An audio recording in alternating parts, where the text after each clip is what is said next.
बच्चों, आपको जब मैं व्यंजन सिखा रही थी क ख ग घ ण च छ ज झ ञ ट ठ ड ढ ण त थ द ध न प फ ब भ म य र ल व श श स ह छ ज्ञ श्र। तो बेटे मैंने आपको ये प्रॉमिस किया था कि बेटा मैं अभी आपको पावर तक सिखा रही हूँ कि इनकी मात्राएं कहाँ कैसे क्यों लगती हैं, जैसे अनुसार में अनुनासिक अनुसार में। ओके, अब ये यरलवा के बारे में मैं बाद में बताऊंगी और श श स ह के बारे में भी बाद में बताऊंगी। पहले मैं आपको संयुक्त व्यंजन बता रही हूँ जो दो व्यंजन से मिलकर बनते हैं, श क्षत्रिय त्र त्रिशूल ज्ञा ज्ञानी श श्रमिक। तो आज मैं आपको संयुक्त व्यंजन के बारे में बता रही हूँ, ये संयुक्त व्यंजन क्यों कहते हैं इनको और कौन कौन से दो व्यंजन से मिलकर बनते हैं। तो आज मैं आपको संयुक्त व्यंजन पढ़ा रही हूँ, श क्षत्रिय त्र त्रिशूल ज्ञा ज्ञानी श श्रमिक।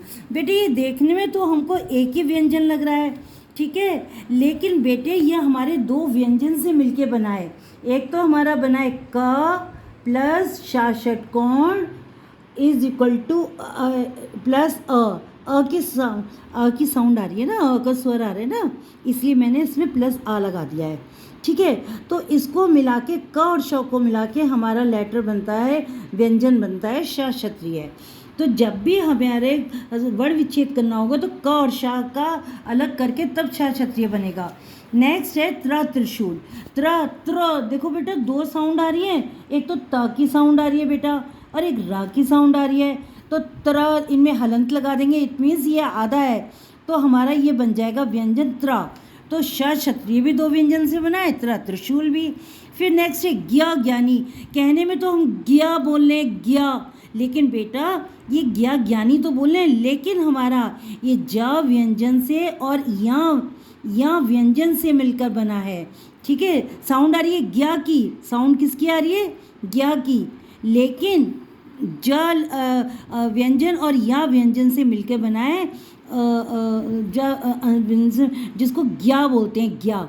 यानी हमें अगर इसको वर्ण विच्छेद करना है तो ज प्लस या प्लस अ करना पड़ेगा। अब श्र, देखो इसमें भी श शलगम की, रथ की साउंड आ रही है, इज इक्वल प्लस अ।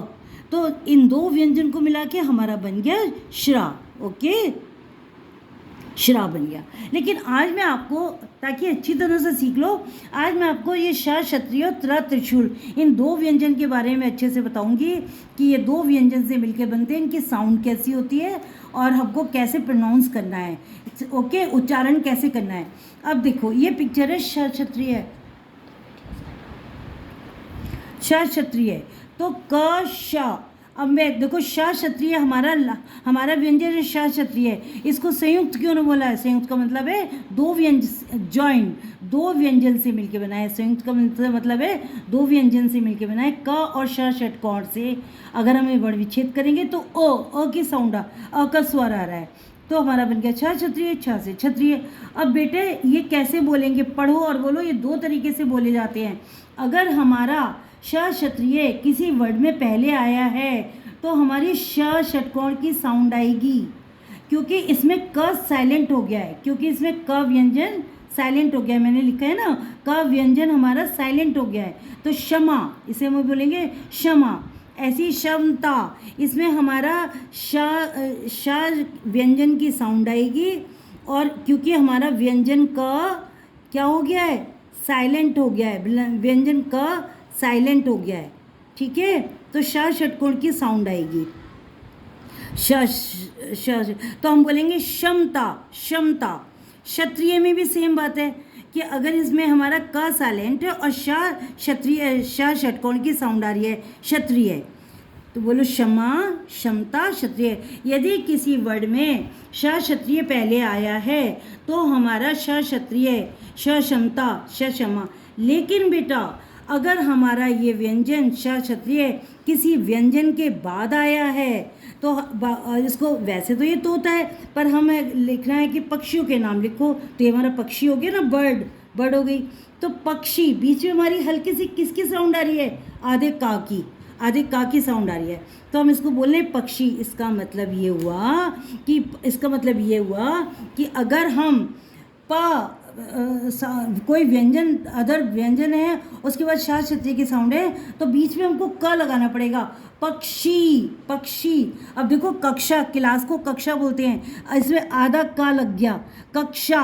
बिना इसके नहीं बोल पाओगे आप लोग कक्षा, क्योंकि ये शाह क्षत्रिय बाद में आया है। परीक्षा, परीक्षा, आधा का आया है, परीक्षा, तब हमारा ये बनेगा। तो आप समझ गए, अगर कोई शाह क्षत्रिय पहले आया है व्यंजन में, वर्ड में, तो हम क्षमता क्षत्रिय ऐसे बोलेंगे। अगर किसी वर्ड में शाह क्षत्रिय बाद में आया है तो पहले वाले व्यंजन के बाद आधा का लग जाएगा, आधा का। जैसे पक्षी, कक्षा, परीक्षा। तो अभी मेरा आप लाइक सब्सक्राइब कीजिए। अभी मैं आपको जस्ट त्रिशूल से भी रिलेटेड व्यंजन सिखा रही हूँ।